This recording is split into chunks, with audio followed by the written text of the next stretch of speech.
to be joined again by Brian McEwen. He's president and CEO of Golden Arrow. They have the San Pietro project in Chile.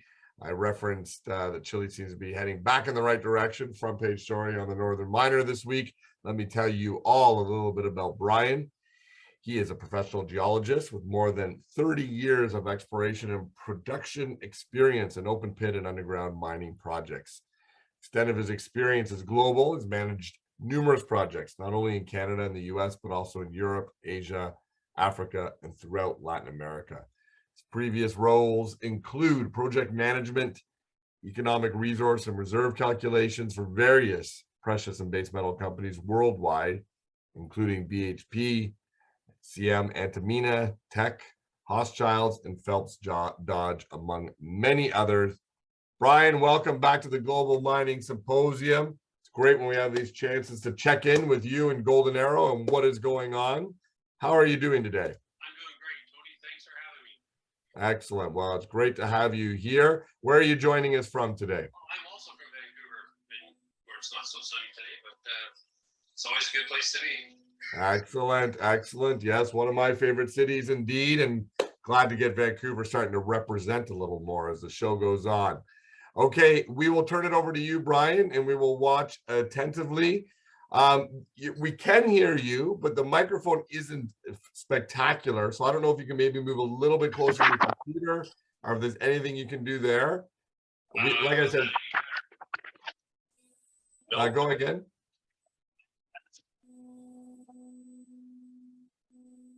Okay, now we're getting you to breaking up a little bit. Laura, do you have any advice here for Brian? Yeah, hi, Brian. I was just wondering, is it a mic that is attached to your computer? I can hook that one up if necessary. Yeah, maybe if you don't mind, just because what you can do is your computer might just pick it up and be able to give you a little bit better sound. Yeah, you're very low. We just want to make sure we can hear you properly. Okay, now I don't really know how to do that. So if you, actually, maybe what you could do is beside the mute button on the bottom of your left-hand screen, you'll see a little icon beside it. If you push on that little arrow icon up. Oh man, I'm lost now. I got you, Brian. I got you. Don't worry. So are you on the home screen again? Yeah. Are you back at the Zoom screen?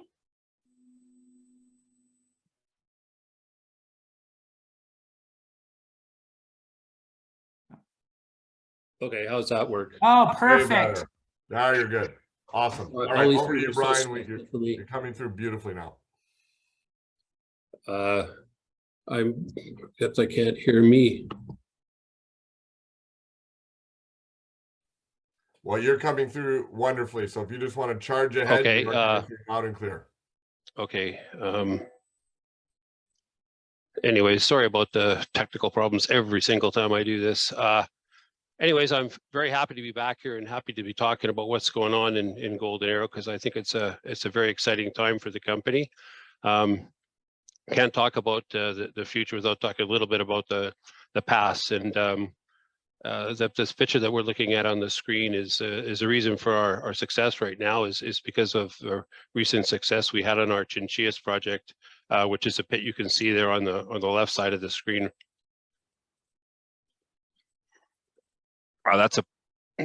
So that's where we've got our money from right now, and I'm going to talk about where we're going right now and some of the recent success.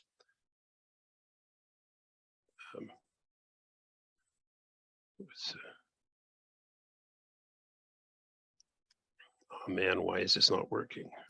I can do it for you too, Brian, if you want. I can share the screen for you. Yeah, can you do that for me, please? Yes, of course. Let me just, can you just stop? Never mind, I've got it. Okay, and I will go to the second slide for you.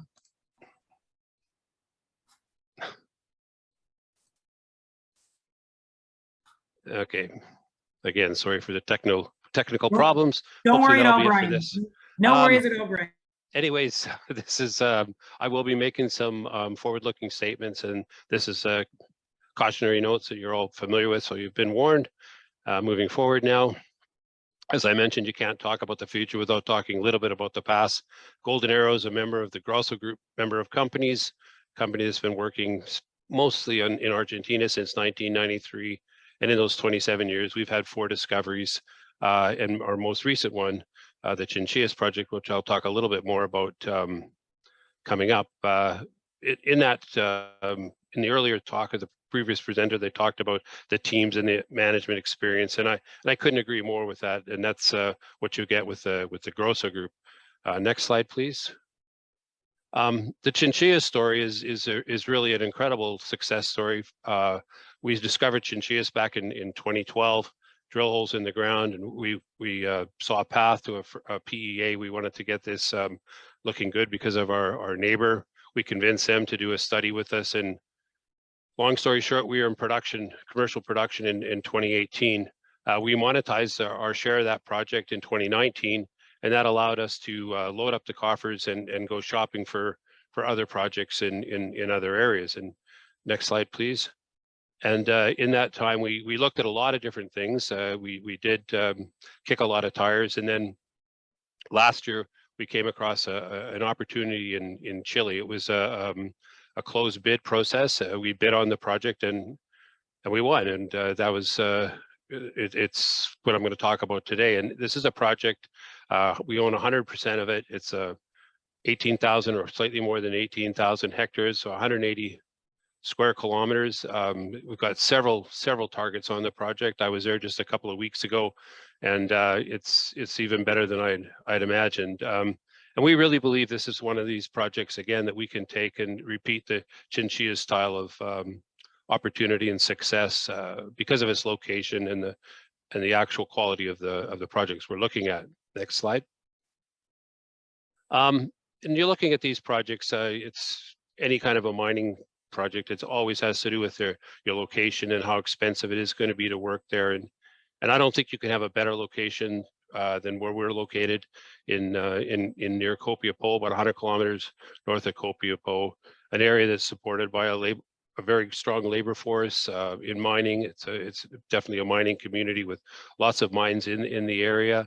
There's a desalination plant, power plant, airport, power lines. Sorry, everything there that you would want to develop a mine around. And you can see there, you see the yellow circle or ellipse. That's where San Pietro's located. It's sandwiched between the Manto Verde operation and the Santo Domingo property, which are both owned by Capstone. So it's a very, very good location. And to the north, we have Sierra Norte, and to the south, Cerro Negro. You can just see in the area, there's a lot of mining activity in the area. And next slide, please. If we take a closer look at that, it even gets better. San Pietro borders on the Santo Domingo project, which is in its development stage right now, which has 500 million tons of resources. And on the west side, we have the Manto Verde project, which has if you include the oxide and the sulfide, another 500 million tons of reserve. So we're right in the middle, the jelly and the donut, I like to say, of this incredible amount of mineralization. And there's also projects to the north and the south. So I think that from a infrastructure point of view, a geological structure point of view, it's really hard to beat this area. Next slide, please. And taking a closer look here at the infrastructure, as I mentioned, we have a power line right over top of the property. Paved road runs right through the middle of the property. The project is supported by a local town called Diego de Almagro. It's 8 kilometers away. Everything is there for us. It's really a great spot to be working. Next slide. San Pietro is a project that was owned previously by Sumitomo. Sumitomo had the project and had done a lot of work on it up until about 2011, and then they just put it on the shelf and never did much with it after that. It's a typical iron oxide, if there's such thing as a typical iron oxide, copper gold. We have iron oxide, of course, copper and gold, but a big component of this project is also of copper and gold, but it also includes a lot of cobalt, which I'll talk a little bit in the coming slides. Sumitomo identified 4 main targets, and those are in the little black oblong or ellipses and stuff on the diagram there. The areas that have been drilled the most are where you see the white dots. There's an area to the between right in the middle there that it's called the Rincones area. That's an area that's got about 30,000 meters of drilling. And they look to develop a resource in that area, as well as doing a lot of drilling in that area. They did some target drilling in some of the other areas. They also did a lot of geophysics, and we guess what I'm trying to say is we inherited a lot of data, a lot of information to go on. But you can see by that what's remaining on that map. There's still a lot of target areas to fill in. Next slide, please. The Rincones area, again, this is the one right there in the middle with the yellow ellipse, where they try to calculate a resource. Actually, in fact, they did calculate a resource, but it's not 43-101, and we don't really want to talk about it at this point. But there's a lot of very good intersections in that drilling, and this is just one example of the 47 holes that were drilled there. There's 28 meters of 1% copper and gold and some quite high cobalt in that picture. I believe we have like 15 holes in that area that all contain more than 1% copper and 10 meters in thickness. So we're looking at going back in there and doing some more drilling. Aside from the Rincones areas, there are several other targets that we can talk about very briefly. And in the diagram on the bottom there, you can see just on the other side of the hill where Capstone's Santo Domingo project is. Next slide.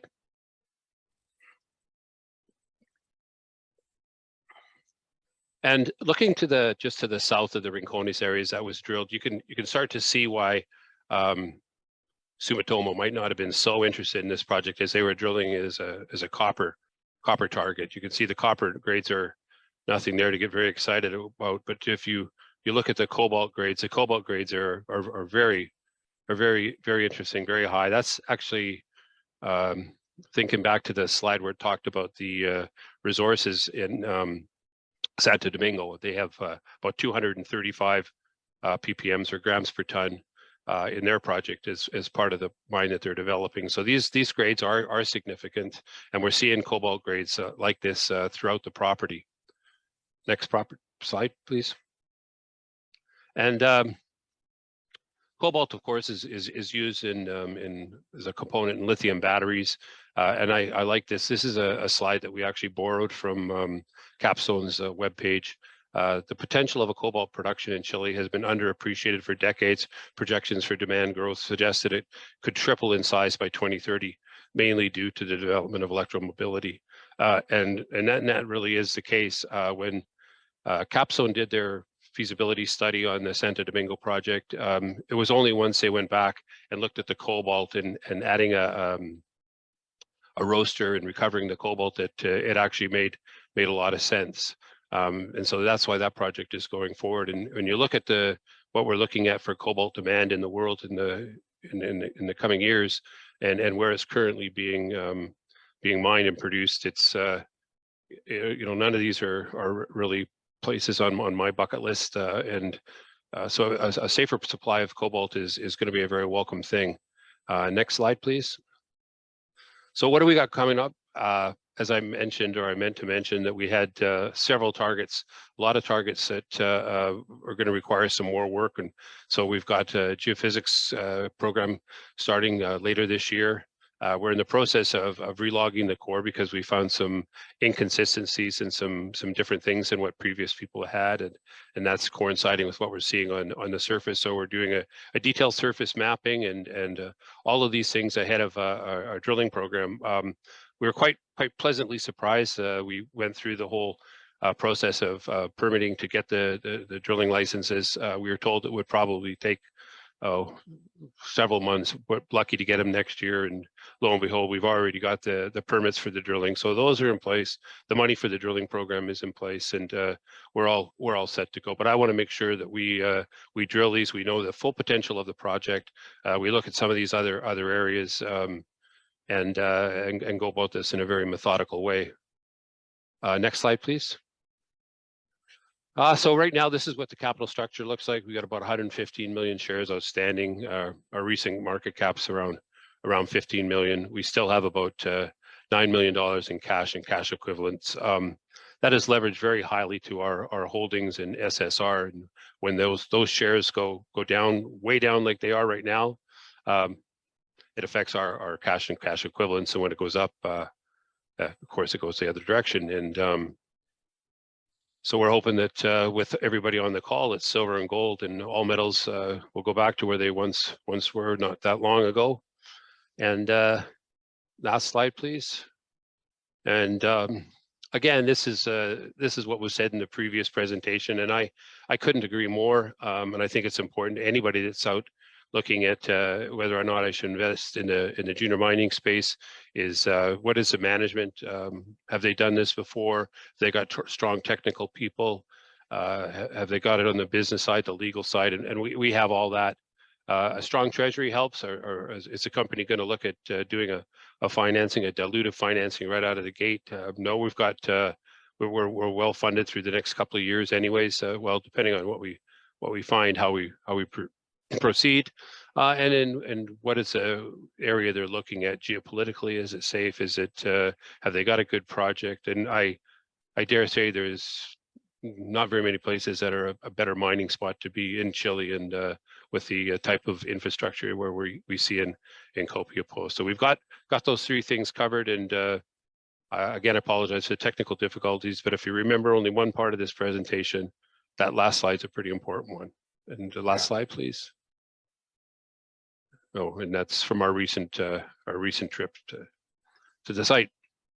Yeah, just to pick up on that, Brian. Yeah, the Grosso Group, long track record here of really solid performance in South America, Argentina, and throughout South America, headed by Joe Grosso. Incredible reputation as an entrepreneur, business builder, and ethically as well. So no question about it. These are the groups of the management teams that you want to stay behind and are able to steer through these pullbacks in the cycle, because they've seen it before. Brian's seen a few of these cycles, pullbacks in his career, and we get through them. We know the macro story for metals looks fantastic, even despite this pullback. But I've talked enough about that today. I do want to, Brian, I did hold up earlier the most recent edition of the Northern Miner. Our own Henry Lazenby did a great cover story there on what's going on in Chile. But I want your perspective. So what are you feeling? How relieved are you with the latest developments? What's the mood towards mining in Chile? Are things turning for the better now? Well, I apologize for not having seen the Northern Miner article, but you know, we went through the you know, there was a great fear when we first did the project that they were talking about nationalizing the mines, and there was a referendum on that, and that got voted down. And then the most recent one is they go through to rewrite the Constitution. There's a lot of points in there. It's, actually not a lot different than some of the things that we're looking at in Canada for, you know, Indigenous rights and giving back properties and mining in glacier areas, and that was voted down overwhelmingly as well. So it really, so far the Chileans have spoken that they're happier with the way things were in the past, are not keen on making big changes. So it's all very positive to the mining industry and for foreign investment, that's for sure. Right. And then just last one, we're up against the clock here, Brian, but I mean, you're in a jurisdiction there with San Pietro where there's a lot of known big players there. How open is your communication with other firms operating in the area? How does that piece work? You know, it's I think a really good question. We you know, we've kind of been welcomed into that community by the other people, and people see that we've actually got something here. It's big, and it's got a lot of smoke, and we believe that the fire is going to be there. So, you know, we've started talking to people, and people are interested, and you know, when the time comes, we'll be looking for those types of investments. But you know, right now we've got you know, we got our work cut out for us. We'd like to, you know, prove up what we really believe is there, and then go forward. All right, fantastic, Brian. It's always great to be able to visit with you at these symposiums. Excellent through the progress being made. We'll get through this little market downturn for certain. So keep drilling, hang in there, and we'll check back in with you soon, I hope. Yeah, thank you again, Tony, and thank you, Laura.